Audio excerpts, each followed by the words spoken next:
오늘 우리에게 주신 하나님의 말씀 같이 봅니다. 요한복음 14장 19절에서 24절까지의 말씀입니다.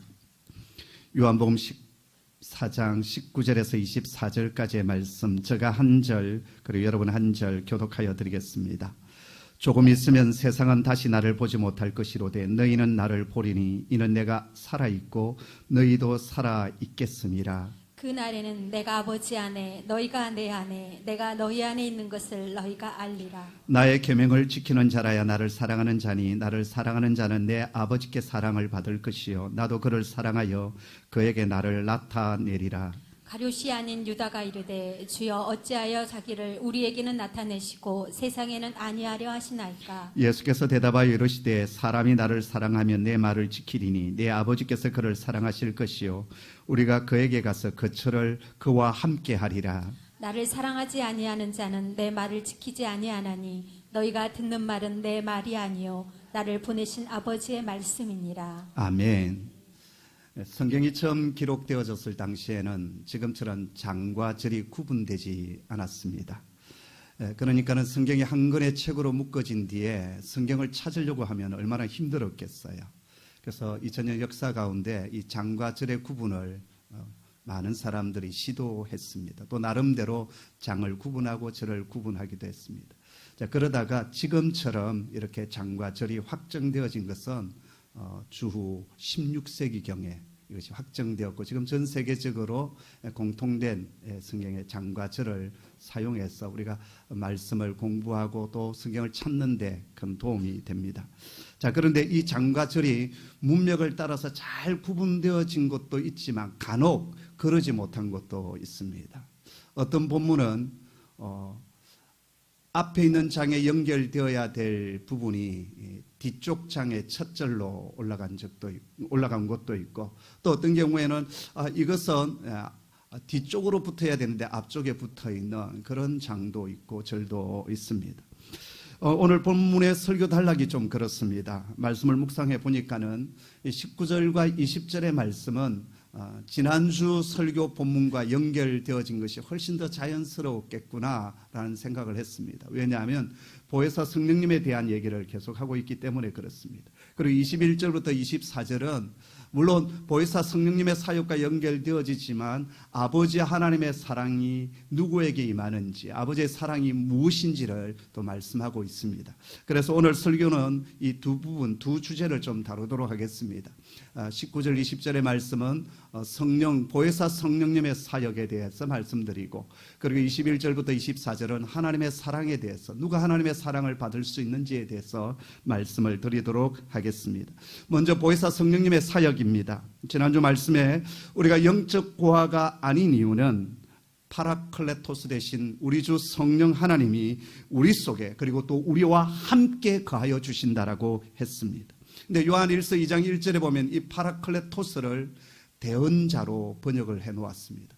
요한복음에서는 보혜사라고 번역을 했는데 이 요한 1서에서는 대언자로 그렇게 번역을 했습니다.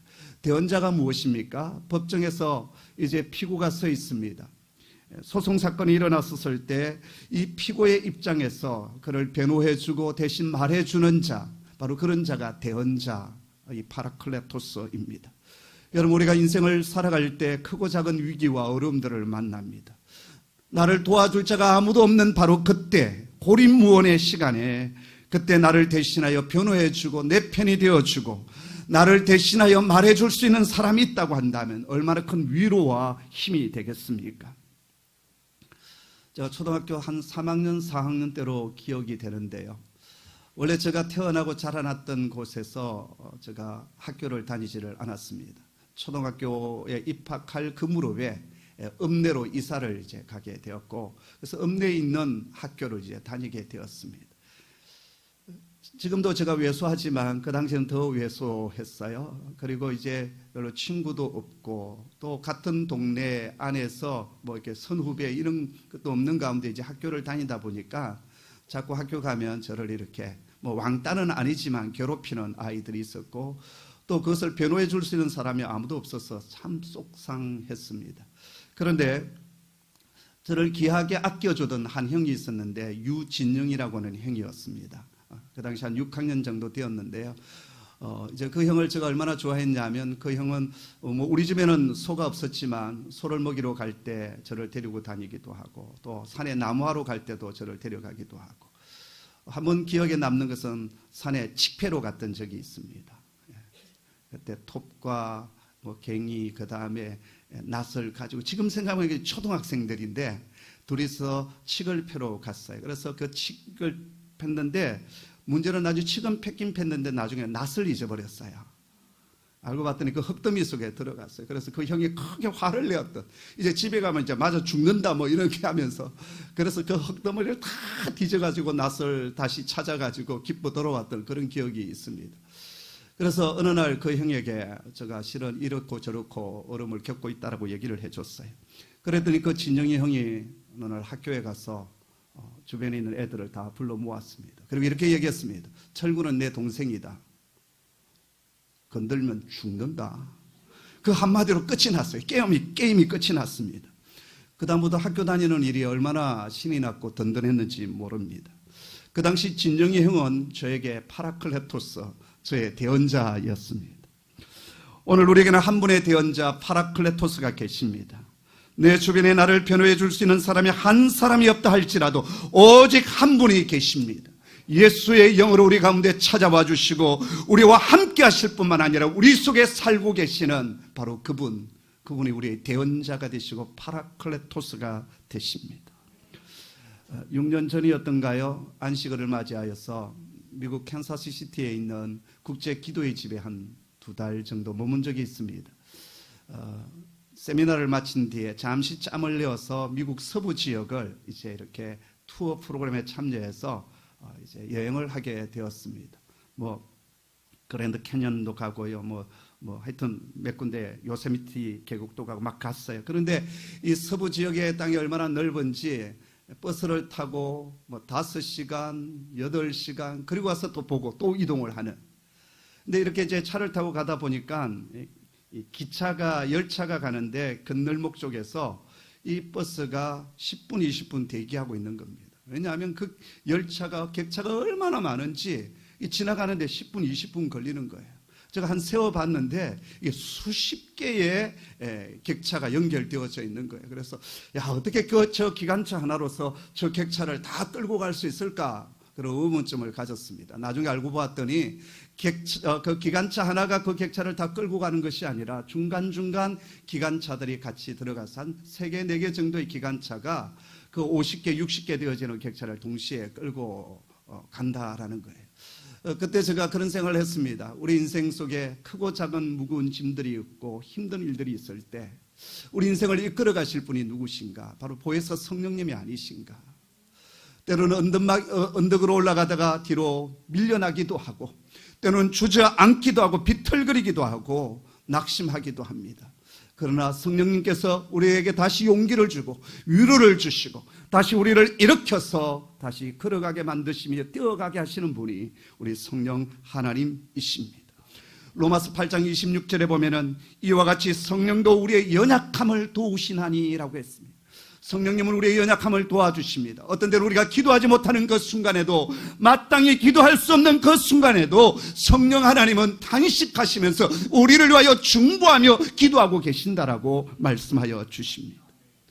그동안 제자들의 파라클레토스 대언자는 우리 주 예수님이셨습니다. 그런데 이제 육신으로 오신 그 파라클레토스는 아버지께로 가십니다. 그리고 대신 영으로 오신 성령님을 너희 가운데 보내어 주시겠다 말씀하여 주십니다. 육신으로 오신 우리 주님은 예루살렘에 계시면 갈릴리에 계실 수가 없습니다. 육신을 입고 오셨기 때문에 시간과 공간의 제약을 받으십니다. 그러나 영으로 오신 그분은 어디든지 편만히 계십니다.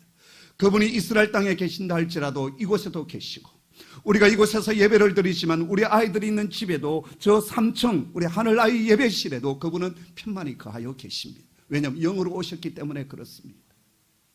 그래서 그분은 우리 가운데 함께 하실 뿐만 아니라 또 우리의 내면 우리의 영혼의 자리에 함께하여 주시고 살아 계십니다. 할렐루야. 바로 그 말씀이 20절의 말씀이에요. 우리 한번 20절의 말씀을 같이 읽도록 하겠습니다. 함께 읽습니다. 시작.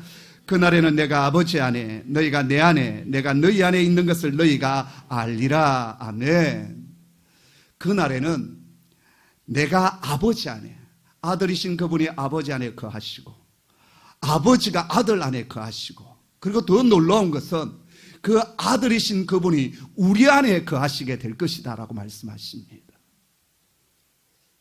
여기 보면 그날에라고 했습니다. 그날이 언제겠습니까? 바로 오순절 성령 강림의 사건입니다.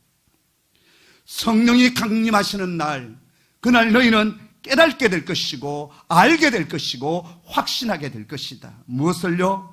아버지 하나님의 아들 안에, 아들의 아버지 안에, 그리고 아버지와 아들이 예수 믿는 우리 안에 거하고 있음을 너희가 알게 될 것이고 확신하게 될 것이다 라고 말씀하십니다. 바로 여기에서 여러분, 이미 아버지 안에 아들이 충만해 계십니다. 그리고 아버지는 또 아들 안에 충만하십니다. 그리고 예수 믿는 하나님의 사람들에게는 이 아버지와 아들의 영이신 성령님이 내주하여 계십니다. 자, 그런데 그것을 알게 되고 깨닫게 되고 확신하게 될 때가 언제냐라는 겁니다. 바로 보혜사 성령님이 임하실 때입니다. 바로 여기에 성령님의 사역이 얼마나 중요한지를 우리는 알 수가 있습니다. 그동안 제자들은 주님을 따랐고 믿었습니다. 그리고 주님이 이미 주의 영이 그 제자들 속에 거하여 있습니다. 그러나 제자들은 그것을 확신하지 못했기에 지금 두려움에 떨고 있고 염려하고 근심하고 걱정하고 있습니다. 주님께서 말씀하십니다. 나는 가지만 내 이름으로 다른 보혜사 영으로 오신 파라클레토스 대언자를 너희 가운데 보내어 주실 것이다. 그리고 6월절이 지난 50일이 되어지는 이날은 이스라엘의 맥주 감사절입니다. 그래서 6월절부터 시작해서 50일이 되어지는 날이라고 해서 오순절이라고 이름을 지었습니다. 이 오순절, 이 추수의 절기에 주님의 약속을 믿었던 120명의 예루살렘의 성도들은 간절히 성령님을 사모하며 기도했습니다. 그때 하늘이 열리고 불의 혀같이 갈라지는 강력한 성령의 기름 부으심이, 그 임재가 예수 제자 공동체, 예루살렘 공동체 가운데 임하게 되었습니다. 그때서야 제자들은 깨달았습니다. 이미 자신들 속에 계시는 주님, 그때서야 확인하게 되었고 알게 되었고 믿게 되었다라는 말입니다. 바로 여기서 우리가 오랫동안 신앙생활하고 말씀을 듣고 성경을 안다 할지라도 성령께서 우리에게 감동을 주시지 아니하시면, 성령의 기름 부심이 임하지 아니하시면, 성령의 세례가 우리 가운데 주어지지 아니하면 우리는 그것을 확신할 수 없다라는 것입니다. 그래서 여러분, 성령님의 사역을 사모하셔야 됩니다. 성령의 기름 부심을 사모해야 되며 성령 충만함을 사모해야 합니다. 그리고 예수 믿는 우리에게는 보혜사 성령님이 함께 하시고 우리의 대언자가 되어주심을 확신하셔야 합니다. 그럴 때 우리는 이 세상에 담대할 수 있고 어떤 위기와 어려움 속에서도 우리는 찬양할 수 있으며 노래할 수가 있습니다. 그리고 미래에 대한 소망 가운데 걸어갈 수가 있습니다. 이제 두 번째 단락으로, 주제는 하나님의 사랑입니다. 21절의 말씀인데요, 같이 읽겠습니다. 시작. 나의 계명을 지키는 자라야 나를 사랑하는 자니 나를 사랑하는 자는 내 아버지께 사랑을 받을 것이요 나도 그를 사랑하여 그에게 나를 나타내리라. 아멘. 여기 보면 하나님의 사랑을 받는 자가 있습니다. 주님의 사랑을 받는 자가 있습니다. 누가 하나님의 사랑을 받고 누가 주님의 사랑을 받습니까? 그 첫 번째는 주님의 계명을 지키는 자라고 했습니다. 여러분, 주의 계명이 무엇입니까? 하나님께서 주신 모든 말씀이 주의 계명입니다. 기록된 이 성경 말씀이 주의 계명입니다. 주께서 가르쳐 주셨던 말씀이 주의 계명입니다. 자, 그런데 주님께서는 이것을 단 두 마디로 요약하여 주셨습니다. 어느 날 한 율법사가 예수님을 시험하고자 이런 질문을 했습니다. 선생님, 율법 중에 어느 계명이 가장 큽니까? 그때 주님께서 대답하시기를, 내 마음을 다하고 목숨을 다하고 뜻을 다하여 주 너희 하나님을 사랑하라. 이것이 크고 첫 번째 되는 계명이다. 둘째는 그와 같으니 내 이웃을 누구와 같이? 내 자신과 같이 사랑하라 하셨으니 이 두 계명이 온 율법과 선지자의 강령이다라고 했습니다. 율법과 선지자는 다름이 아닙니다. 구약성경 전체를 말하는 겁니다. 그러니까 구약성경을 딱 두 마디로 주님께서 요약해 주셨는데, 온 마음을 다하고 뜻을 다하여 하나님 사랑하는 것이고, 그리고 내 이웃을 내 몸과 같이 사랑하는 것이다. 이것이 주께서 우리에게 주신 계명입니다. 한자 숙어로 얘기한다면 경천애인입니다. 하나님을 공경하고 사람을 사랑하는 것, 그게 계명입니다. 자, 그런데 여러분, 이 계명을 지키는 것을 자칫 율법을 지키는 것처럼 오해할 수가 있습니다. 왜냐하면 나를 사랑하는 나의 계명을 지키는 자가 나를 사랑한다라고 했기 때문입니다. 자, 그런데 여러분, 이것을 역으로 보면 이렇습니다. 바꿔서 얘기한다면 주님을 사랑하는 자가 주님의 계명을 지켜간다라는 것입니다. 이 사랑이 먼저입니다. 여러분, 사랑하면 힘들지 않습니다. 주부가 집안에서 아침부터 늦게까지 사실 뭐 이렇게 드러난 건 없지만 온종일 일을 합니다. 빨래도 하고 청소도 하고 밥도 하고. 근데 어느 날 그것이 짜증이 나기 시작합니다. 그죠? 짜증 나잖아요. 그때는 뭐하냐? 사랑이 식은 거예요. 사랑하게 되면 신납니다. 즐겁습니다. 힘들지 않습니다. 짜증나지 않습니다. 사람도 마찬가지고요. 하나님 나라 일도 마찬가지입니다. 사랑하면 그것이 신나는 거예요. 근데 다른 것이 들어가기 시작하면 그때부터 불평이 나오기 시작합니다. 왜 나를 알아주지 않지? 내가 이렇게 헌신했는데 왜 이렇게 대우하지? 그건 이제 사랑에서 어디로 넘어간 거예요? 율법으로 넘어가게 된 거예요. 옛날 중세시대 때 한 사람이 걸어가는데 채석장에서 사람들이 돌을 깨고 있었습니다. 그래서 물었습니다. 뭘 하고 계시오? 라고 했더니 한 사람이 대답하기를 보면 모르고 돌을 깨고 있지 않소? 라고 했습니다. 한 사람이 대답했습니다. 예, 돈을 벌고 있습니다. 이 대학 때 힘들지만 돈을 벌어야지요. 그런데 한 사람이 온유하게 대답했습니다. 예, 하나님의 성전을 건축하고 있습니다.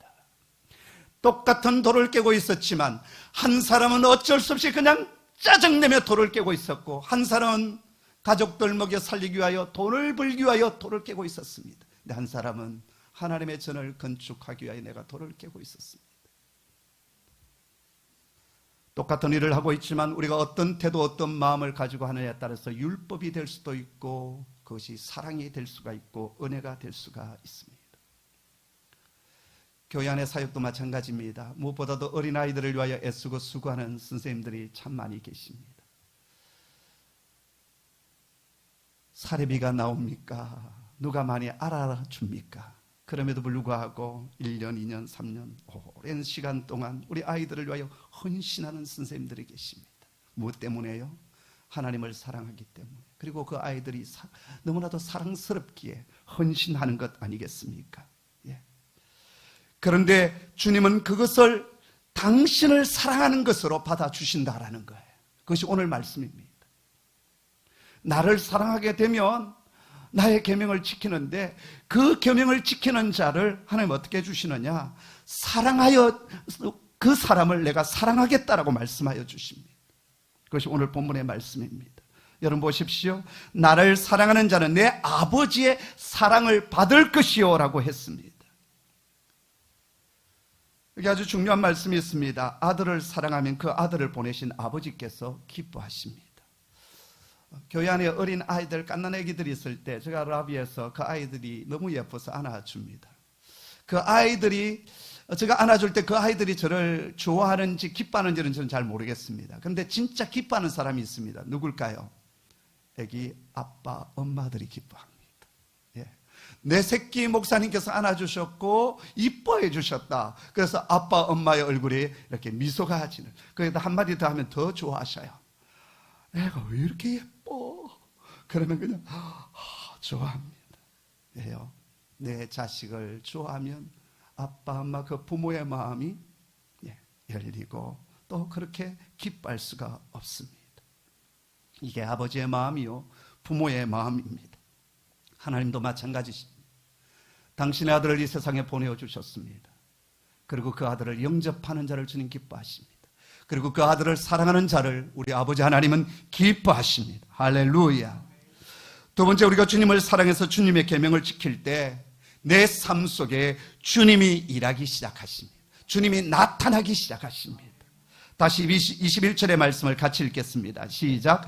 나의 계명을 지키는 자라야 나를 사랑하는 자니 나를 사랑하는 자는 내 아버지께 사랑을 받을 것이요 나도 그를 사랑하여 그에게 나를 나타내리라. 아멘. 우리가 주님을 사랑하여 주께서 주신 그 말씀을 따라 살아가게 되어질 때 우리의 삶 속에 주님이 나타나 일하기 시작하십니다. 주님의 임재가 드러나기 시작합니다. 표적과 능력도 나타나고요. 무엇보다도 이 세상 사람들이 우리를 통하여서 예수님을 보기 시작합니다. 사도행전에 보면 박해 가운데 세워졌던 한 교회가 있습니다. 안디옥 교회입니다. 예루살렘 교회에 엄청난 박해가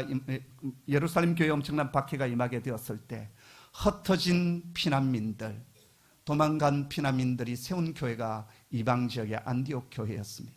이 교회에 바나바와 바울이 가서 사역했을 때 1년이 지난 뒤에 이 안디옥에 있는 사람들이 예수 믿는 이 공동체를 향하여 뭐라고 부르는지 아십니까? 비로소 그리스도인이라 칭하였더라. 이 그리스도인이라는 말이 최초로 등장하는 곳이 바로 이 안디옥 교회였습니다. 박해 속에서 고난 중에 있었던 공동체였습니다. 그러나 그들은 온전히 주님을 따랐고 그리스도의 향기 되어지는 공동체를 이루었습니다. 그래서 이방인인 이 안디옥의 사람들이 그들을 바라보면서 저들은 그리스도를 따르는 사람, 그리스도인이라고 했습니다. 최초로 그리스도의 이름이 드러난 곳이 안디옥 교회입니다. 사는 성도 여러분, 이 주변에 하나님을 알지 못하는 사람이 저와 여러분을 바라보면서 당신 속에 하나님의 살아계심을 저는 봅니다. 당신이 진짜 예수 믿는 사람이군요. 그리스도의 향기가 납니다. 그런 소리를 듣는 은혜가 있기를 원합니다. 또 우리 홍익교회가 이 도시, 이 한모통에 있음으로 말미암아 이 도시에 주님을 믿지 않는 사람이 홍익교회야말로 예수를 참되게 믿는, 그리스도를 참되게 따르는 공동체다라는 그런 소리를 듣는 은혜가 있기를 주님의 이름으로 축복합니다. 아멘. 그 다음에 우리가 주님을 사랑하게 될 때 하나님이 우리와 함께하여 주십니다. 23절의 말씀인데요, 같이 읽습니다. 시작. 예수께서 대답하여 이르시되 사람이 나를 사랑하면 내 말을 지키리니 내 아버지께서 그를 사랑하실 것이요 우리가 그에게 가서 거처를 그와 함께 하리라. 아멘. 세 번역을 보면 좀 더 쉽게 되어 있습니다. 예수께서 그에게 대답하셨다. 누구든지 나를 사랑하는 사람은 내 말을 지킬 것이다. 그리하면 내 아버지께서 그 사람을 사랑하실 것이요 내 아버지와 나는 그 사람에게로 가서 그 사람과 함께 살 것이다. 아멘. 우리가 주님을 사랑하면 아버지 하나님께서 우리를 사랑하시는데 얼마만큼 사랑하여 주시는가? 어떻게 또 사랑하여 주시는가? 아예 우리의 인생 가운데 우리의 영혼을 당신의 거처, 당신의 집으로 삼으시고 우리와 더불어 살아가시겠다고 말씀하여 주십니다. 여기 거처라고 했는데 이 말의 뜻은 하나님께서 당신의 집을 만드신다, 그런 뜻을 가지고 있습니다. 여러분, 우리가 주님을 사랑하면 아버지 하나님께서 우리를 사랑하시고 또 우리 가운데 당신을 드러내 보이실 뿐만 아니라 아예 우리 속에 임재하시고 살아가는 놀라운 역사를 허락하여 주십니다. 이게 얼마나 놀라운 일인지 아십니까? 창세기 18장에 보면 하나님께서 두 천사와 함께 누구의 장막을 방문하시냐면 아브라함의 장막을 방문하십니다. 그때 아브라함이 적석에서 캐치를 해요. 하나님께서 찾아오셨구나. 그래서 자신의 장막으로 하나님과 육신의 모습으로 오신, 사람의 모양으로 오신 그 하나님을 자신의 장막으로 모셔드립니다. 그리고 사라와 함께 맛있는 음식을 장만하여 대접하지요. 그때 하나님께서 뭐라고 말씀하여 주시냐면 내년 이맘때에 사라에게 아들이 있을 것이다라고 말씀하여 주십니다. 이때 장막 뒤에서 그 소리를 듣고 있던 사라가 이렇게 말합니다. 내가 노쇠하였고 내 주 남편도 노쇠하였는데 내게 무슨 즐거움이 있으리까? 속으로 비웃고 의심했습니다. 그걸 하나님께서 아셨어요. 그래서 이렇게 말씀하십니다. 사라가 왜 웃으며 내가 늙었거늘 어떻게 아들을 낳으리요? 그렇게 의심하고 있느냐? 여호와께 능하지 못하니 있겠느냐? 기한이 이를 때 내가 내게로 돌아오리니 사라에게 아들이 있으리라. 하나님께서 아브라함의 장막을 당신의 거처로 삼아주셨을 때 나이 100세가 되도록 아이를 갖지 못했던 아브라함과 사라의 가정에 생명의 씨앗을 허락하여 주십니다. 그리고 아이를 갖게 하십니다. 그게 이삭입니다. 이게 하나님께서 거처로 삼으셨을 때 일어나는 축복이요 은혜입니다. 그리고 하나님께서 아브라함에게 또 하나의 말씀을 주시는데 소돔과 고모라 땅을 내가 침멸할 것이라고 하는 하나님의 계획을 알려주십니다. 반면에 롯의 가정을 보십시오. 삼촌 아브라함을 따라 가나안 땅까지 왔습니다. 그렇다면 좀 어려운 일이 생기고 힘든 일이 있다 할지라도 언약의 땅, 비전의 땅을 붙들고 있어야 됩니다. 그런데 눈에 보이는 기름진 땅, 푸른 초원을 쫓아서 삼촌을 떠나가서 소돔 땅에 거하게 됩니다. 창세기 19장에 들어가 보면 하나님께서 롯의 가정을 방문하여 주시는데 여기에는 하나님께서 직접 방문하시지 않습니다.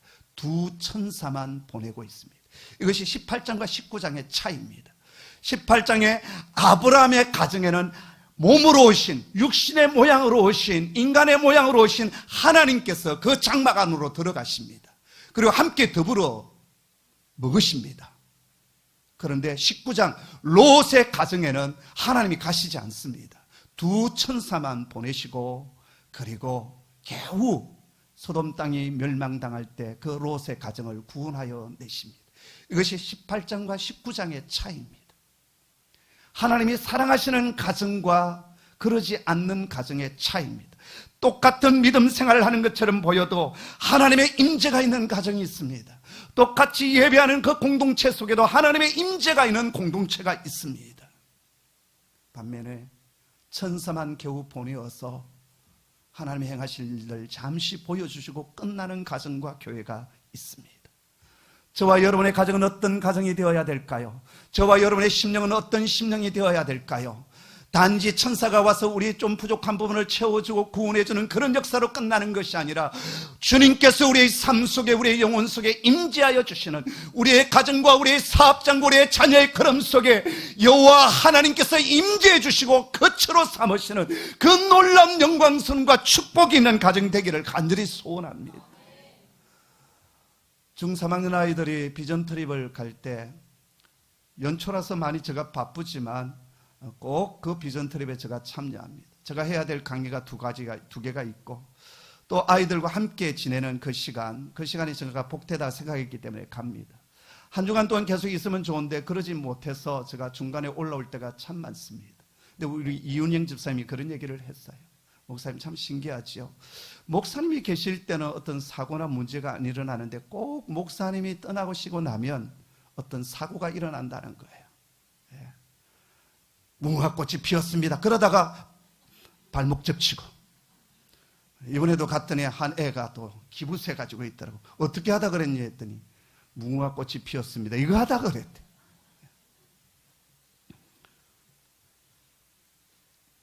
중1학년 우리 하이비 캠프에 작년 올해 또 제가 필리핀에 계속 왔다 갔다 했습니다. 이번에는 또 화산 폭발이 있어서 걱정이 되어서 3번이나 제가 왔다 갔다 했어요. 또 주일은 와서 지키고 또 가서 아이들 돌아보고. 근데 가서 제가 하는 일이 별로 없습니다.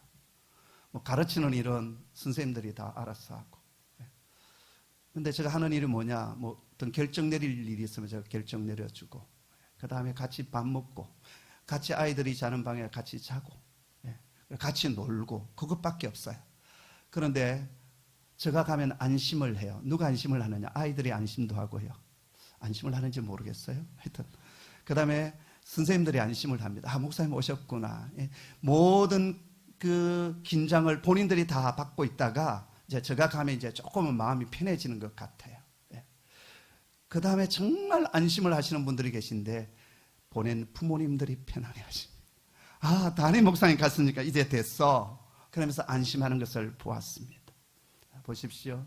별로 힘도 없고 능력도 없는 것 같은 이 담임 목사 한 사람이 그 자리에 함께하는 것으로도 평안함과 안전함이 있다고 한다면 천지를 지으신 하나님, 역사의 주관자가 되시는 하나님이 우리와 함께 하신다. 더 나아가 우리를 사랑하여 주신다. 그러면 우리의 삶은 뭐가 될까요? 굿 아니겠습니까? 여러분, 굿이 뭡니까? 영어 단어 갓에다가 오 하나 붙인 게 이게 굿 아닙니까? 그 말은 하나님께서 오 하신다. 하나님께서 오케이. 이것이 굿입니다. 여러분, 여러분의 인생이 굿이 되기를 원합니다. 그 비결은 다른 데 있지 않습니다. 아들이신 그분을 사랑하는 겁니다. 그래서 하나님의 임재가 우리 안에 충만하게 거하게 되어질 때 우리 인생은 하나님께서 오케이, 굿 되는 겁니다. 여러분, 굿이 되는 인생, 굿이 되는 가정, 그런 교회 되기를 주님의 이름으로 축복합니다. 기도하겠습니다. 아버지, 우리의 생애가 잠시 주님 오셨다가 떠나가는 인생이 아니라 영원히 임재해 주시고 우리의 심령을 당신의 거처로 삼는 은혜가 있기를 원합니다. 그래서 주님의 임재와 주의 역사와 주의 찬란한 축복이 우리의 생애 가운데 우리의 가정과 우리의 자녀의 걸음 속에 충만하기를 소원합니다. 주님, 저희가 주님을 사랑합니다. 그래서 또 주님께서 주시는 계명과 말씀을 따라 행하기를 원하나이다. 주님, 우리를 기뻐 받아주시고 또 우리 가운데 임재하여 주시옵소서. 예수님의 이름으로 기도하옵나이다. 아멘.